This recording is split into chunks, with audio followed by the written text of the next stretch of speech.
Hello students, welcome to रोशन की class YouTube channel.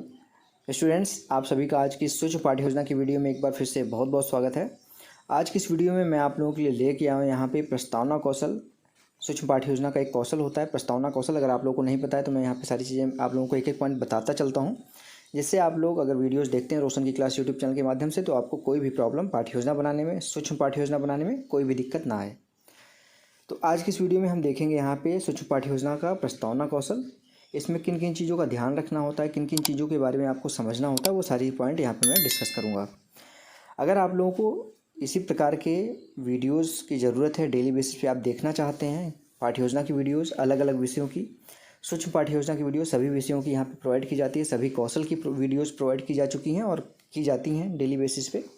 इतनी सारी चीज़ें अगर आप लोग को देखनी है, साथ ही साथ अगर आप लोग बीएड कर रहे हैं उसकी क्लासेस लेनी है, आपको डीएलएड कर रहे हैं यानी कि बीटीसी कर रहे हैं उसकी क्लासेस आपको देखनी है, तो शाम के 7 बजे लाइव क्लासेस चलाई जा रही हैं, उसको भी आप जुड़ के देख सकते हैं। और इसी तरीके की वीडियोस डेली बेसिस पे देखने के लिए आप रोशन की क्लास यूट्यूब चैनल को सब्सक्राइब कर लीजिए, साथ ही साथ बेल आइकन दबा के रखिए। और इस वीडियो की अगर आप लोगों को पीडीएफ चाहिए तो वो भी बिल्कुल फ्री है। रोशन की क्लास टेलीग्राम चैनल पर जाके बिल्कुल फ्री में इस पीडीएफ को डाउनलोड कर सकते हैं। तो अब देर नहीं करते हैं, चलिए स्टार्ट करते हैं आज की सूक्ष्म पाठ्य योजना की वीडियो। देखिए लिखा गया है यहाँ पे पाठ प्रस्तावना कौशल निरीक्षण तालिका। ये आप जब आप सूक्ष्म पाठ्य योजना पढ़ाते हैं तो सूक्ष्म पाठ्य योजना में आपको एक निरीक्षण तालिका भी बनाना होता है एक पेज पे। अगर आपको बनी बनाई फाइल मिल रही है तो उसमें सारी चीज़ें लिखी रहती हैं, लेकिन ज़्यादातर जगहों पे प्लेन फाइल मिलती है, खाली हुई एकदम कुछ भी नहीं लिखा रहता, उस पर आपको लिखना होता है। तो वहाँ पर बच्चों को काफ़ी दिक्कतें होती हैं। उसके बाद आपको विद्यालय का नाम लिखना है, जिस विद्यालय में आप पाठ्य योजना या फिर सूक्ष्म पाठ्य योजना पढ़ाने के लिए भेजे जाएंगे। कहीं नहीं भेजे जा रहे हैं, आप अपने ही कॉलेज में कर रहे हैं अगर सूक्ष्म पाठ्य योजना, तो वहाँ पर उसका नाम लिखिएगा।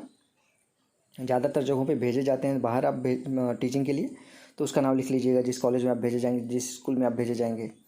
छात्राध्यापक या फिर छात्राध्यापिका का नाम लिखना है। लड़के हैं तो छात्राध्यापक का नाम हो जाएगा, लड़की हैं तो छात्राध्यापिका का नाम हो जाएगा। उसका शिक्षण कौशल का है यहाँ पे घटक हमारा आज का शिक्षण कौशल प्रस्तावना कौशल। इसको पाठ प्रस्तावना कौशल भी कहते हैं, प्रस्तावना कौशल भी कहते हैं।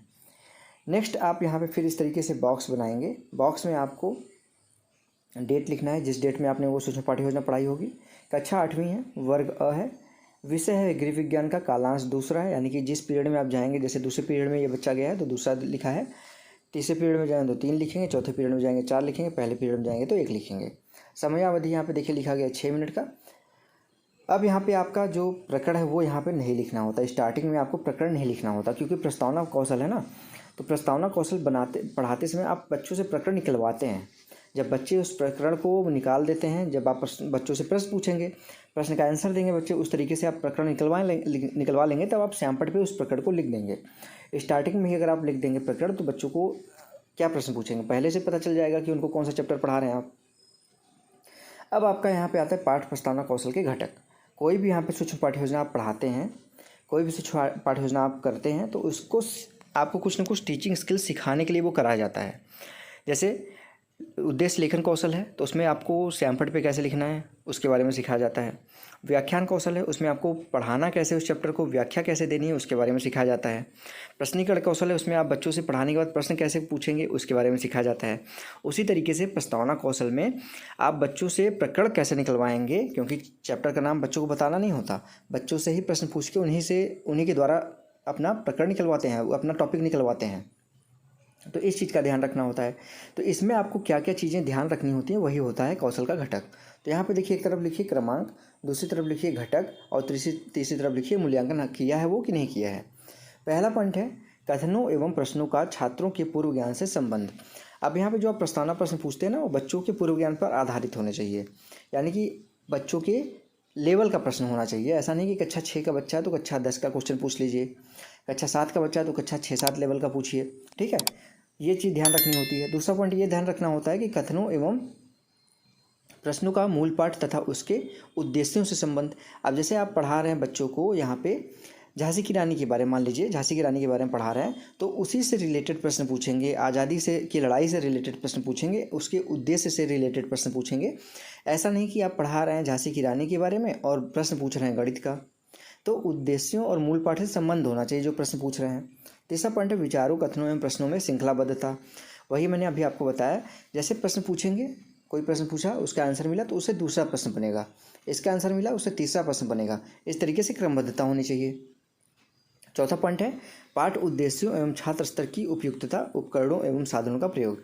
बच्चों के स्तर के अनुसार, पाठ के स्तर के अनुसार यहाँ पे, और जो उपकरण आप यूज करते हैं, जैसे श्यामपट्ट का यूज कर रहे हैं आप, या फिर लपेट फलक का यूज कर रहे हैं, चौक का यूज कर रहे हैं, तो इन सब का, सभी उपकरणों का सही प्रयोग करें। किसी चार्ट को बना के ले गए, उसको दिखा के बच्चों से प्रश्न पूछ रहे हैं, तो सभी उपकरणों का सही तरीके से प्रयोग करें। पांचवा पॉइंट है उपयुक्त एवं समुचित समय विस्तार। अब आपको दिया गया है समय 6 मिनट का, आप कोशिश करिए कि 6 मिनट के आसपास आपका पूरा चैप्टर जो पाठ प्रस्तावना है वो समाप्त हो जाए। ऐसा ना हो कि आपको दिया गया है समय 6 मिनट का और वो समय जा रहा है 10 मिनट 12 मिनट, तो वो सही से आप विस्तार पूर्वक उस समय का समुचित उपयोग नहीं कर रहे हैं। छठवां पॉइंट है छात्र ध्यान एवं रुचि आकर्षण। बच्चों से आप प्रश्न पूछ रहे हैं, बच्चों का ध्यान क्लास के बाहर है, तो वो भी एक अच्छा नहीं है। यहाँ पे जो आपका बच्चे होंगे, आप प्रश्न पूछ रहे हैं, उनसे पढ़ा रहे हैं उनको, तो समुचित वहाँ पे अनुशासन होना चाहिए। बच्चों का ध्यान आकर्षित ऐसे प्रश्न पूछे बच्चों को वो प्रश्न रुचिकर लगे। सातवां पॉइंट है छात्रों को अभिप्रेरित करने वाली की क्षमता होनी चाहिए। बच्चों को ऐसा पढ़ाइए कि बच्चे मोटिवेट हो सकें, ऐसा नहीं कि नीरस क्लास चले। और लास्ट पॉइंट है अध्यापक में उत्साह एवं सजगता, यानी कि आप खुद जो यहाँ पे छात्र अध्यापक हैं या फिर छात्राध्यापिका हैं, तो आपके अंदर सजगता होना चाहिए, आपको उस चैप्टर को पढ़ाने का उत्साह होना चाहिए। ये हो गया पूरा का पूरा कौशल का घटक। अभी हम मेन पॉइंट पे नहीं आए, ये आपको कौशल के घटक बता रहा था। अब यहाँ पे सुझाव आलोचना होगा, जब आप पढ़ा लेंगे तो यहाँ पे कुछ कमियाँ होंगी तो उसको सुझाव देगा जो पर्यवेक्षक होगा, हस्ताक्षर करेगा, और आपका सहपाठी भी इसमें आपका निर्देशन करता है और पर्यवेक्षक होता है, दोनों लोग यहाँ पे अपना हस्ताक्षर करेंगे। अब आपका आता है मूल, यहाँ पे जो चीज़ आपको करना है, यहाँ पे देखिए छात्राध्यापिका का नाम लिखना है या फिर आपको अपना छात्राध्यापक का नाम लिखना है। छात्राध्यापिका का अपने अनुसार लिख लीजिएगा। प्रकरण अभी लास्ट में लिखना है, जब प्रकरण निकलवा लेंगे तब। यहाँ पे पूर्व ज्ञान जरूर लिखना है। छात्रों को शरीर के लिए आवश्यक पोषक तत्व तथा उनकी कमी से होने वाले प्रभावों के विषय में सामान्य जानकारी है।